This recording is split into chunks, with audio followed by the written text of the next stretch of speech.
Hello, and welcome to another episode of Do Something. You probably best know my guest today for playing bad girl Nellie Olson on the NBC television series Little House on the Prairie.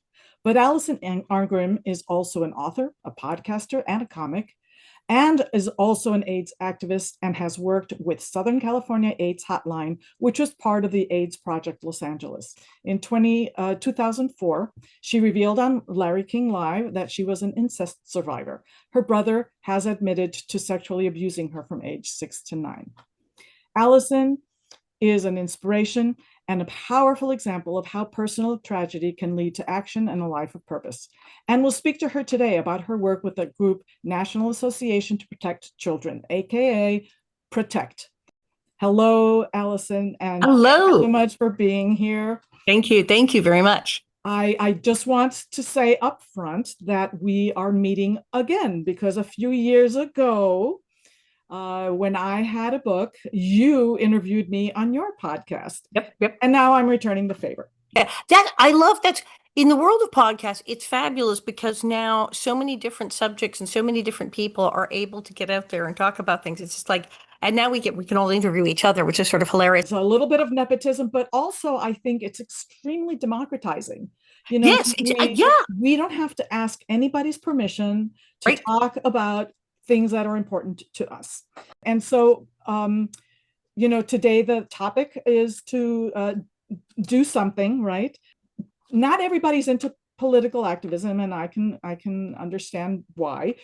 But also, there's a whole other area which is social activism, and it could be about anything, from teaching adults to read to feeding the homeless to, I mean, there's just so much stuff that needs people's attention and action.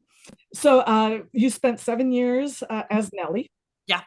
Having met you, it's really hard to reconcile because you are such a bubbly person and have such a great sense of humor.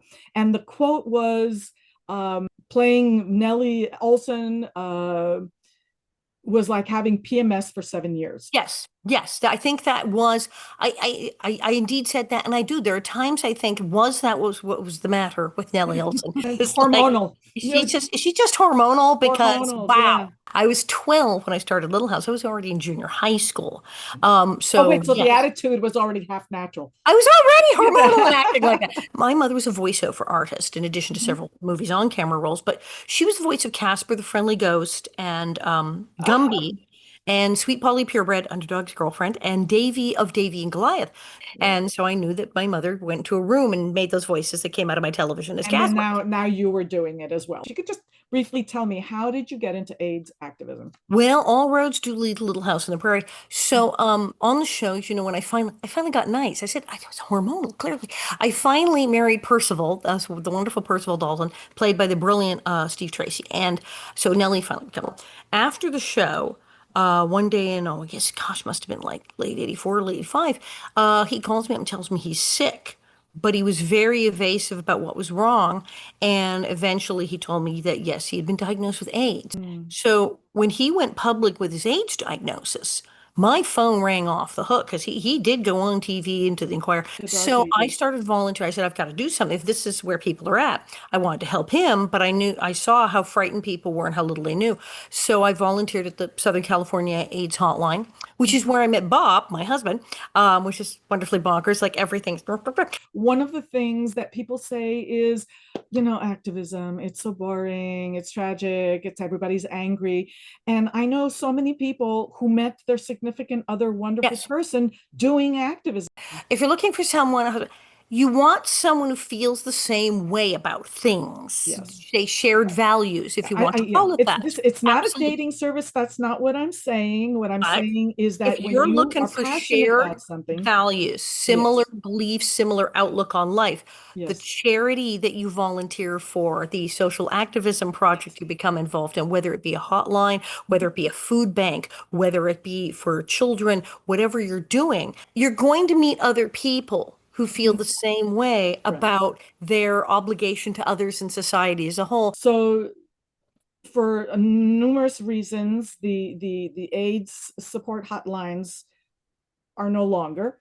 Right, But because it went over to the Northern Hotline, and then yeah, and now everything's internet, so it's not like you don't need a right, they don't do phone banks so much. It's all, right, now it's somebody's answering emails. right. But you somehow gravitated to this organization, Protect. I was staff in an organization called Tuesday's Child, helping families with children with Mhm, HIV and AIDS. For many, many years, I was staff there. That mhm. was incredible because they'd kind of fallen through the cracks, the families with the babies and the kids with AIDS. And so I had gotten a reputation for doing these kind of things, taking up projects where there was a gap, there was some service that wasn't being provided. Right. So I get a phone call. Everybody's doing something about child abuse. We're looking at some of the legal issues that one of the problems we're seeing is, hey, we catch the guy and everybody testifies and the police have got him and the courts got him everything, and he's guilty. He's found guilty. It's great. And then he serves no jail time and goes home with the victim. I want you to describe to me what Protect does. Our political arm, which we operated for several years, almost exclusively doing the political stuff, legislative, was working with legislators to actually change laws, Mhm. state to state on the federal level, to better protect children. Looking at programs for volunteer opportunities and educational opportunities, often for children who've aged out of the foster care system, and they take their things in a trash bag and go out the door. You said So, yeah. something to me before we started chatting, that one of the things that they were doing was that they were using FBI equipment. Sure, it's called the Internet Crimes Against Children Task Force. Every major city's police department, if you call it, has an ICAC. All the big cities, every Mhm. LA, New York, Atlanta has an ICAC. And what we found is these are the people who were looking for what they call the child sexual abuse material being trafficked on the internet, children being sold on the internet, etc. So these are the people who do that. Well, we saw they were underfunded and undermanned and outgunned and whatnot. And so one of the things we did, besides going to Washington saying, yes, you should probably, the budget for this particular police department, yeah, you want to give them money because here's what they're doing. So you definitely want a budget for them. Right. We also got them technology. We had a thing called the Weiss Center for Child Rescue Technology, literally helping create tech to, in fact, aid the police in capturing these people. The point of this is to catch them in flagrante, basically, Yeah, yeah, is which to, is because when you catch someone for child pornographies, it's those they call child sexual abuse materials.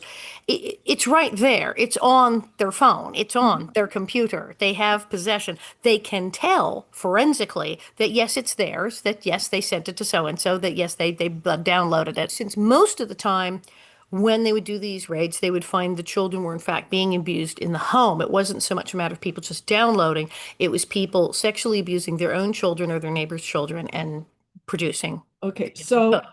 the fate of Protect is now precarious because, Because what we've been doing is working with so many different other organizations, and it's fantastic. We've been doing all these sort of crossover things. right. Now, the only problem is now so many other organizations, they've had their funding cut. What can people actually do Yeah, to continue what to support this kind of work? Well, absolutely. If you go to our website, protect.org, we are going to be looking for volunteers. We have all sorts of programs coming up. But also your AIDS Project Los Angeles, if you've read the papers, all of that funding that where for agencies that were taking direct government money, like Right. AIDS Oh, Project which Los reminds Angeles. me, we need to Sorry. clarify for a moment for people Yes, ma'am. that if the money that is being reappropriated from Mm-hmm. things like AIDS support and Mm-hmm. children protective against pornography and all that sort of stuff is now going to ICE.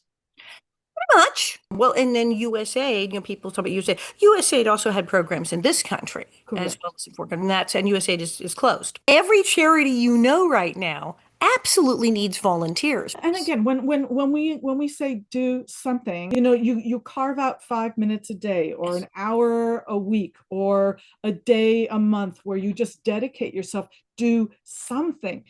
And find something that speaks to you. You Yes. may have a food bank down the street from your house Yes. that is providing food to families and children in your neighborhood, and they Right. need your help.